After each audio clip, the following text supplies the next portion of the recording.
Nah, setelah menentukan tujuan dari evaluasi jabatan dan siapa yang akan melakukan evaluasi jabatan, hal selanjutnya yang harus dilakukan adalah menentukan metode evaluasi jabatan yang akan digunakan. Nah, dalam menentukan metode penilaian kinerja ini, uh, ada dua langkah yang harus dilakukan. Yang pertama adalah menentukan dimensi-dimensi penilaian atau aspek-aspek atau area-area yang akan dinilai. Nah, apa saja sih dimensi-dimensi yang biasanya digunakan untuk melakukan penilaian kinerja? Yang pertama itu adalah eh, dimensi trait gitu atau sifat. Nah, pendekatan penilaian menggunakan dimensi trait atau sifat-sifat yang dimiliki oleh seseorang itu fokus untuk menilai atribut-atribut atau sifat-sifat yang melekat pada seseorang karyawan seperti tanggung jawab, kejujuran, kesopanan, asertivitas, dan juga sifat-sifat lain. Nah, tapi walaupun kadang digunakan, pendekatan ini bukanlah pilihan yang cukup baik dalam memberikan penilaian untuk hal pemberian umpan balik dalam tujuan pemberian umpan balik. Kenapa? Karena katakan saja gitu ya, misalnya seorang karyawan itu memiliki setelah dilakukan evaluasi ternyata memiliki tingkat integritas atau kejujuran yang rendah. Hal ini akan sulit gitu bagi supervisor atau atasan untuk memberikan feedback karena kejujuran itu bukan sesuatu yang bisa begitu saja diubah menggunakan feedback gitu. Jadi tidak bisa dilakukan intervensi yang cukup berarti untuk mengubah trait ini. Kemudian yang kedua adalah kompetensi. Nah, kalau tadi trait itu berfokus pada sifat-sifat yang memang sudah bawaan atau merupakan kepribadian, kompetensi ini berfokus pada penilaian terhadap pengetahuan, keterampilan, dan kemampuan karyawan. Dengan mengetahui area-area kompetensi yang kurang pada karyawan, perusahaan dapat memberikan saran atau intervensi tertentu untuk meningkatkan performa pada area-area kompetensi tertentu. Jadi misalkan saja seorang uh, sales itu memiliki penilaian yang rendah dalam hal kompetensi melakukan komunikasi persuasif, maka dapat dilakukan pelatihan untuk meningkatkan eh, kompetensi dari sales tersebut dalam hal komunikasi persuasif. Nah, kemudian yang ketiga adalah dimensi tugas. Nah, pendekatan ini sebenarnya hampir sama ya dengan pendekatan kompetensi, namun alih-alih fokus pada kompetensi-kompetensi yang spesifik seperti kerjasama, komunikasi, asertivitas, dan lain-lain, metode ini lebih fokus untuk mengukur tingkat performa pada tugas-tugas tertentu gitu. Jadi misalnya seperti pada polisi gitu. Pada polisi misalnya seorang atasan ingin melakukan penilaian kinerja dalam hal tugas testimoni di pengadilan. Nah, dalam melakukan suatu tugas itu biasanya melibatkan berbagai kompetensi. Misalnya seperti testimoni pengadilan tadi, seorang petugas kepolisian harus memiliki kompetensi yang baik dalam hal public speaking, kemudian organisasi, dan juga pengetahuan mengenai hukum. Nah, apa sih kelebihan dari penilaian yang berfokus pada tugas ini? Kelebihannya adalah atasan itu bisa lebih fokus atau berkonsentrasi pada tugas yang uh, pada suatu tugas tertentu sehingga lebih mudah untuk melakukan visualisasi terhadap performa karyawan. Nah, tapi kekurangannya adalah ketika memberikan feedback itu akan susah bagi supervisor untuk melakukan feedback karena karena penilaian yang berfokus pada tugas ini akan sulit untuk mengidentifikasi area manakah yang harus ditingkatkan untuk meningkatkan performa pada tugas tersebut. Jadi misalnya seperti testimoni pengadilan tadi, akan sulit bagi supervisor melihat dari hasil evaluasi kinerja itu kompetensi manakah yang harus ditingkatkan, apakah public speakingnya atau pengetahuan dari hukumnya. Kemudian yang keempat adalah penilaian kinerja yang berfokus pada target dari karyawan. Nah, pendekatan ini memfokuskan penilaian pada performa berdasarkan target yang telah ditentukan di awal dan harus dipenuhi oleh karyawan. Jadi misalnya seperti sales gitu ya.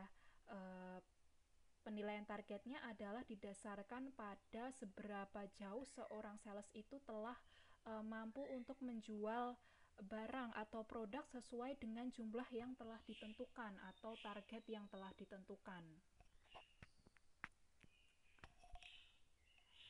Kemudian yang terakhir adalah performa kontekstual.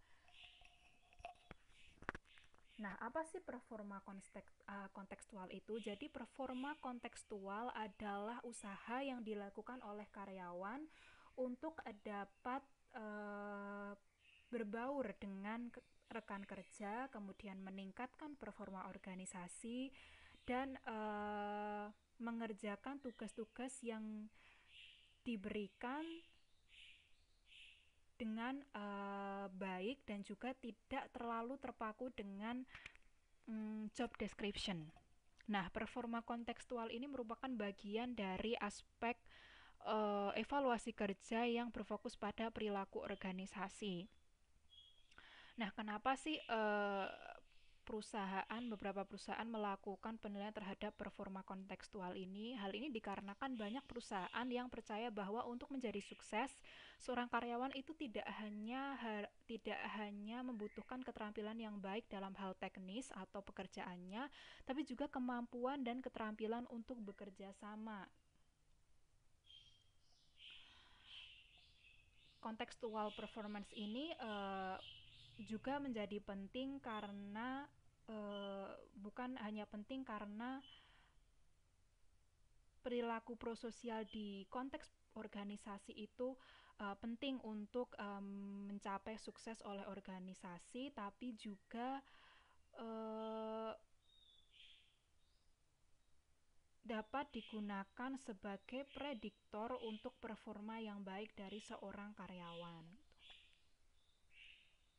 Karena dengan kemampuan kerjasama, kemudian juga yang sering disebut dengan organizational citizenship behavior, itu akan membantu sebuah organisasi atau perusahaan itu mencapai kesuksesannya. Kemudian yang selanjutnya setelah menentukan dimensi yang akan digunakan, hal yang harus ditentukan adalah bagaimanakah pengukuran dimensi akan dilakukan.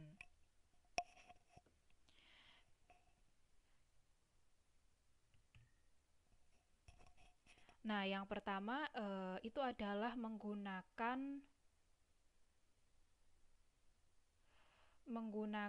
perbandingan karyawan. Nah, untuk menghindari bias dalam penggunaan skala, perusahaan dapat melakukan perbandingan antar karyawan dalam melakukan evaluasi performa. Nanti teman-teman dapat melihat langsung ya dari buku contoh tabel untuk ratingnya. Nah, perbandingan ini biasanya dilakukan dengan membuat ranking karyawan berdasarkan dimensi-dimensi yang telah ditentukan. Jadi misalnya seorang supervisor yang dia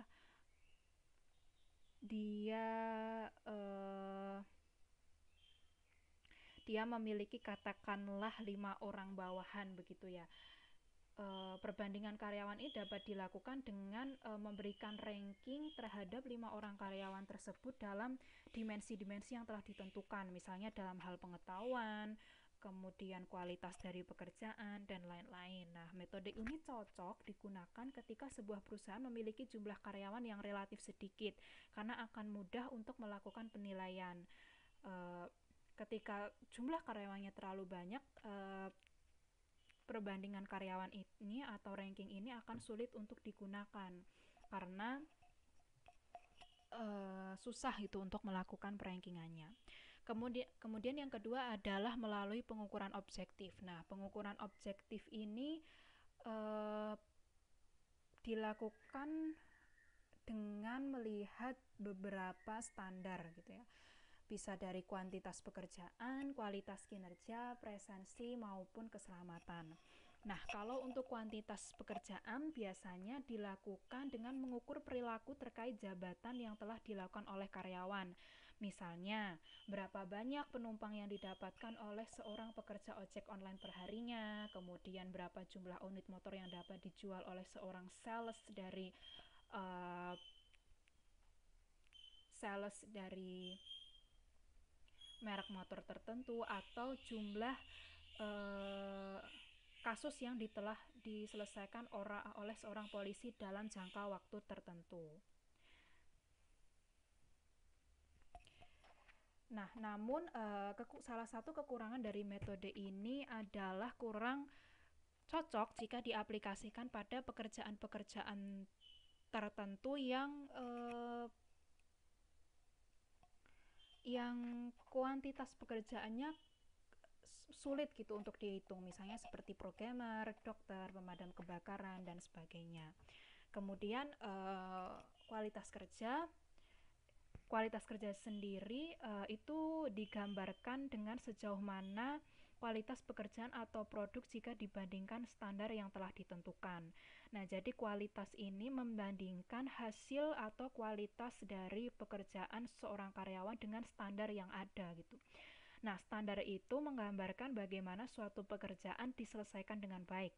Nah, misalnya saja, kualitas pekerjaan dari seorang sekretaris itu dapat dilihat dari beberapa banyak kesalahan dalam pengetikan, typonya ya.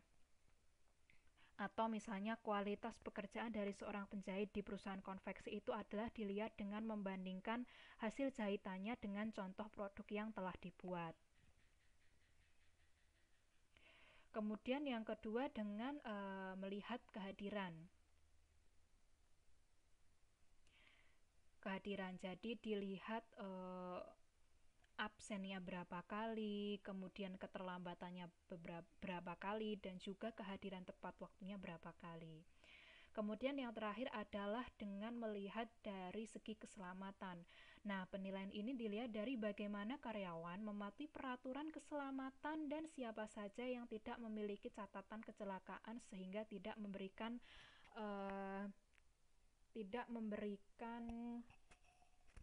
beban finansial yang lebih pada perusahaan. Karena kan ketika seorang karyawan itu mengalami kecelakaan, otomatis perusahaan harus memberikan kompensasi seperti itu, yang otomatis akan membuat perusahaan harus mengeluarkan biaya yang lebih besar gitu. Hal ini kan juga berkaitan dengan kecermatan, ketelitian, dan juga kehati-hatian dari karyawan. Kemudian yang terakhir adalah penggunaan rating. Nah, rating ini sendiri dibagi menjadi dua, yaitu graphic rating scale dan behavioral checklist. Untuk graphic rating scale itu merupakan skala yang memiliki unsur-unsur yang sederhana. Biasanya skala jenis ini memuat beberapa dimensi yang dilengkapi dengan kata-kata seperti baik dan buruk, misalnya seperti inisiasi, aspek inisiasi, kooperasi. Nah, itu nanti akan dinilai dengan secara bipolar gitu ya. Di satu polar itu menunjukkan tingkat kinerja yang baik, sedangkan di polar yang lain itu menunjukkan tingkat kinerja yang buruk. Kemudian itu nanti dinilai dari 1 sampai 5. Nah, ini teman-teman bisa lihat ya di bukunya Amut dari contoh skalanya. Nah, kelebihan dari skala model ini adalah kemudahannya dalam pembuatan dan penggunaannya. Namun seringkali penggunaan skala ini menghasilkan error gitu dalam penilaian. Kemudian behavior checklist. Yang kedua, behavior checklist. Nah, behavior checklist ini terdiri dari beberapa perilaku, ekspektasi atau hasil untuk setiap dimensi.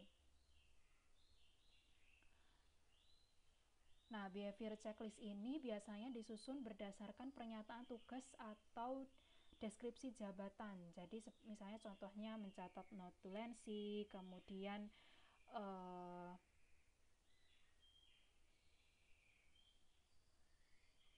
ya contohnya tadi yang mencatat notulensi, kemudian